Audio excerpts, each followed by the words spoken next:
Sound take 7 action. आपने जो कहा कि आंधी आए, मैं बिल्कुल इस चीज को मैं मानता हूँ। आंधी जब भी आती है, भाजपा की आंधी आए, वो लोगों को बर्बाद ही करती है, घरों को तोड़ती है, गांवों को नष्ट करती है। तो आंधी है, भाजपा की आंधी है, इसलिए नष्ट हो चुके रोजगार नहीं मिलते, नष्ट हो चुके रोजगार के अवसर। ये बड़ी अच्छी बात कही आप। बिल्कुल आंधी आए, इसलिए कम्युनल हेट्रेड फैल गया है, भाई भाई से लड़ रहा है। बिल्कुल आंधी आए, इसलिए बलात्कारियों को छोड़ा जाता है, संस्कारी बोलते हैं, राम रहीम को पैरोल पर ज्यादा रहते हैं वो बाहर, और जेल के अंदर कम रहते हैं। बिल्कुल आंधी आए, और इस आंधी से लोगों को बचाने के लिए एक न्याय यात्रा चल रही है। हाँ, हम जानते कि आंधी से डरकर कुछ लोग जो है वो शेल्टर ले रहे, वो भाग रहे, वो छोड़ रहे, वो उनकी व्यक्तिगत राय, उन पर मैं कोई टिप्पणी नहीं करूंगा। लेकिन जहां तक सवाल है अखिलेश यादव जी और राहुल गांधी जी का, एक गठबंधन था, है, रहेगा। जो पीडीए की बात माननीय अखिलेश यादव जी कर रहे हैं, उसी की बात राहुल गांधी जी कर रहे हैं, और यही इंडिया है। इंडिया का मतलब है पीडीए, गरीबों को नौकरी दिलाना, युवाओं को नौकरी दिलाना, महिलाओं को हक दिलाना। और इसके बुनियाद पर, इस एजेंडा के बुनियाद पर आप देखेंगे उत्तर प्रदेश में चौंकाने वाले रिजल्ट्स आएंगे, और सारे देश के अंदर चौंकाने वाले रिजल्ट्स आएंगे। जो ये एक नैरेटिव मिल रहा है 370 भाजपा पार करने वाली है, वो भाजपा बिल्कुल पार नहीं करेगी। भाजपा स्ट्रगल करेगी, और जो विपक्ष की पार्टियां इंडिया अलायंस, वे बहुत अच्छा परफॉर्मेंस करेगी 2024 के चुनाव। सही पकड़े हैं। देखिए, धन्यवाद। आज सबसे बड़ी खबर थी, मुझे लगता था आप उस पे बात करेंगी कि सुप्रीम कोर्ट के अंदर में किस तरह से चंडीगढ़ के रिटर्निंग ऑफिसर ने कबूल किया कि हमने क्रॉस किया था, और सुप्रीम कोर्ट ने उस पर केस चलाने के लिए कहा। अब आप बताइए सुधांशु जी, ये लोकतंत्र है कि आप सुप्रीम कोर्ट को भी नहीं मानेंगे? तो बता दीजिएगा। ये बिक गई है गवर्नमेंट, अब गवर्नमेंट में कुछ नहीं है, आपकी नीति होती है। दूसरी, आपने कहा राजतंत्र, बिल्कुल सही कह रहे हैं कि आज के दिन में राजतंत्र ही चल रहा है। सिंधिया जी की पूरी फैमिली राजतंत्र तो कर रही है, आज आपके साथ है और आपके साथ राज्य कर रही है। अशोक चौहान साहब के पिताजी भी चीफ मिनिस्टर थे, अशोक चौहान जी भी आपके राज्यसभा में आ गए, तो राजतंत्र तो है ही। अनुराग ठाकुर के पिताजी भी चीफ मिनिस्टर थे, वो भी आज कैबिनेट मिनिस्टर है, राजतंत्र तो चल ही रहा है। राजनाथ सिंह जी की फैमिली देख लिए, कल्याण सिंह जी मुख्यमंत्री थे, उनके बेटा, उनके पोता मंत्री हैं, बेटा एमपी है, राजतंत्री तो है। तुम्हें शर्म है? कुछ शर्म आया है? एनसीपी के साथ आपकी सरकार है, अजीत पवार जी राजतंत्र से ये तो आ रहे हैं, बिल्कुल सही कर रहे हैं। शिंदे साहब भी राजतंत्र में हैं।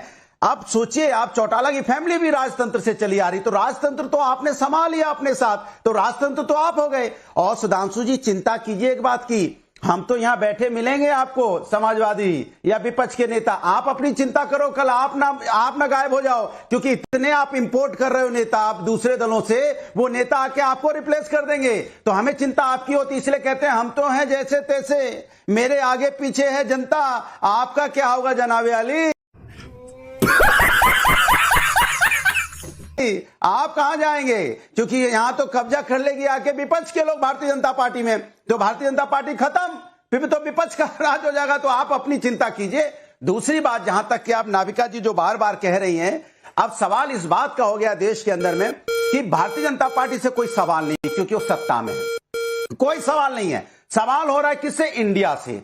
इंडिया छींक ले रही है तो सवाल हो रहा है। भारतीय जनता पार्टी आदर्श घोटाले के अशोक चौहान को अपने साथ लेके आ गई, कोई सवाल नहीं। यही आदर्श घोटाले को आप क्या कहते थे कि आपने शहीदों के लोगों का मकान मार दिया, यही चिल्ला चिल्ला के बोला जाता था ना अशोक चौहान जी के बारे में। और आपके लीडर बोलते थे लीडर नहीं है डीलर है। अब डीलर आ गए आपके पास, शहीदों का मकान मारने वाले हो गए आपके पास। यही तो आरोप आप लगाते थे ना। तो जिन पे आप आरोप लगाते थे भ्रष्टाचार का, भ्रष्टाचार तो आपके पास आ गया। इसके मतलब जो नेता आपके पास आए जिनको भ्रष्टाचारी बोलते थे, तो आपकी पार्टी में पूरा भ्रष्टाचार आ गया, बुरी तरह से आ गया, जिस पर आरोप लगाते थे। आप परिवारवाद की बात करते थे, आपने सब इंपोर्ट कर लिया, पूरा परिवार। तुम चुल्लू भर पानी में जाके डूब के मर जाओ। हाँ बिल्कुल, क्यों नहीं आ सकते? जब भारतीय जनता पार्टी में जगह ही नहीं रहेगी, सब लोग कांग्रेस से चले जाएंगे, तो भाजपा के लोग कहां? जो सच्चे राष्ट्रभक्त लोग हैं वो तो कांग्रेस में ही आएंगे। वैसे मैं 2 लाइनें अगर आपकी अनुमति हो तो पढ़ दूं। अब तो लाइनें ही पढ़िए। काफी देर से खोजने में समय लगाया है। अच्छी किसी भी चीज की उम्मीद क्या करें, हम लोग जी रहे हैं मिलावट के दौर में। 10 वर्ष से देश में ऐसा माहौल बना दिया है, जो कहा कोई काम नहीं हुआ। लास्ट में मैं तो बहुत आदर करता हूं भाजपा के प्रवक्ता का, वो अभी लास्ट वाली उनकी लाइन थी कि हम तो विपक्ष की वजह से 80 सीटें जीत जाएंगे। आदरणीय पंडित जी कम से कम 2 बातें ही अपनी बता देते कि ये 2 काम हमने अच्छे किए हैं इसलिए हम जीत जाएंगे। आपके सही पकड़े हैं। बाकी पार्टी वालों को दिख रहे हैं, आपको दिख नहीं रहा। कहां दिख रहे हैं बताइए। अब किसी का कोई विश पूरी हो रही है तो वो जा रहा है, किसी को राज्यसभा मिल रही है तो जा रहा है, और 2-4 राज्यसभा अगर इनके पास है तो हम भिजवा देते हैं। बहुत लोग हैं जो राज्यसभा में जाके अपना उम्र के अंतिम दौर में आनंद लेना चाहते हैं, तो ऐसे लोगों की तो कमी नहीं है। किसकी तरफ इशारा है? सोनिया गांधी जी तो जा रही है राज्यसभा। नहीं, और बहुत हैं, जैसे कि आप जिन लोगों का अभी नाम ले रहे थे वो सब लोग अपना चले जाएंगे। लेकिन मैं एक बात आपके चैनल पे खड़ी करना चाहता हूं, बात एक गंभीरता के साथ कहना चाहता हूं। आपने एनसीपी में उन लोगों को ले लिया, आपने एनसीपी के अजीत दादा पवार साहब, हसन मुशरिक, नवाब मलिक और छगन भुजबल साहब। बाबा सिद्दीकी तो बाद में गए हैं, वो पहले लॉट में हैं। उन लोगों के ऊपर गंभीर आरोप थे और गंभीर आरोपों को लगाने वाले भारत के प्रधानमंत्री थे। उसके बाद हम आज जाते हैं बिहार में। बिहार में क्या क्या नहीं कहा गया, कैसे कैसे शब्द नहीं प्रयोग किए गए मुख्यमंत्री महोदय के लिए, लेकिन उनको रातों रात आपने अपने पाला बदलवा लिया। ये बिक गई है गवर्नमेंट, अब गवर्नमेंट में कुछ नहीं है। खुद बैठे हुए हैं चैनल पे श्रीमान प्रवक्ता भारतीय जनता पार्टी ने आरएलडी के विषय में क्या क्या नहीं कहा। बहुत वायरल होता है इनका वो कोट, आरएलडी को वापस ले लिया। और मैं कितनी गिनवाऊं, पूरा समय निकल जाएगा। क्या कमी है ऐसी? भाजपा अंतर मंथन क्यों नहीं करती? क्यों जरूरत पड़ रही है उन लोगों की? 2 योजनाएं पूरे 10 वर्ष के बाद, जिनको आपने करप्ट बताया, जिनको आपने भ्रष्ट बताया, जिनके ऊपर आपने भांति भांति के आरोप लगाए, क्यों सुरक्षा बढ़ाई जा रही है लगातार कमलनाथ जी के घर की? क्यों कमलनाथ जी को आपने लेने के लिए पूरा रेड कारपेट बिछा दिया है, जिसके ऊपर आपने ऐसे ऐसे आरोप लगाए, मैं बोल नहीं सकता। आप बोल। तो ऐसी क्या वजह है, ये देश जानना चाहता है। क्यों आप झुक गए किसानों के सामने?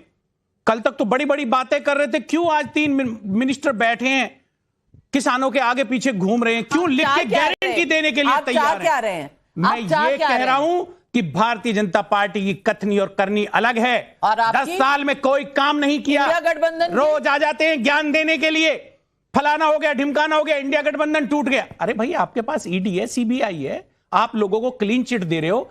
इन आधारों पर आप देश से तीसरा कार्यकाल मांग रहे हो। पार्लियामेंट में खड़े होकर आप कहते हैं एक अकेला सब पे भारी, और बैक चैनल खुला है, सब आ जाओ, सब बहुत सही बातें आपने उठाई, सब आ जाओ। नहीं आपने बोलो, ये नहीं सुनने वाला। देखिए इंडिया गठबंधन का उद्देश्य क्या है?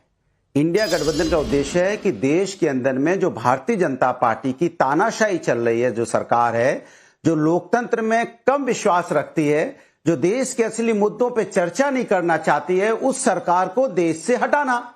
यही तो हमारा मकसद है ना। यही राष्ट्र के मुद्दों पर हम एक साथ आए हैं। तो ये बड़ी अच्छी बात कही आप बता दीजिए कौन ऐसा, क्या ममता जी ने बोला कि हम इंडिया गठबंधन में नहीं है, या हम इन मुद्दों पे सहमत नहीं है, या हम कह रहे हैं कि हम इन मुद्दों पे जो राष्ट्र के असली मुद्दे उस पे हम सहमत नहीं है? अरे हमने यही बोला है और हमारी मानना यही है, जो जहां मजबूत है मजबूती से लड़के भारतीय जनता पार्टी को हराएगा, ये तय है। इसके लिए कहीं कोई दिक्कत नहीं है। भारतीय जनता पार्टी को दिक्कत इस बात की हो रही है क्योंकि भारतीय जनता पार्टी को हार का डर सता रहा है, इसलिए दौड़ दौड़ के जा रहे हैं। भैया आप भी आ जाओ, जल्दी आओ, भैया आप भी आओ, हम बहुत परेशान हैं, हम जीत नहीं पाएंगे भैया।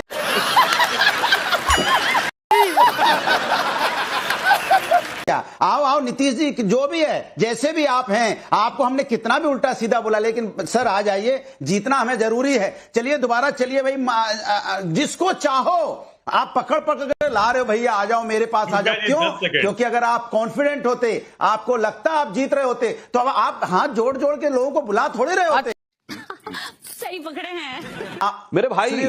दिल्ली, बेंगलुरु, मुंबई, पटना, ये 4 बैठकें किसके लिए हुई थी मेरे भाई? के लिए आपने क्या क्या नहीं सिर्फ भय इस बात का, मैं बता रहा हूं, भय किसका और किसी का भय नहीं है। ये भय इनके अपने कर्मों का है, भय भ्रष्टाचार का है, भय कट्टरपंथी शक्तियों के समर्थन देने का है, भय अपने परिवार की सत्ता और सरमाया खो जाने का है। बाकी देश से इनको कोई मतलब नहीं है। मगर मैं एक बात कह देना चाहता हूं, देखिए इनके गठबंधन के अंदर की स्थिति क्या है, जो ये कह रहे हैं बड़ा बोलो, ये नहीं सुनने वाला।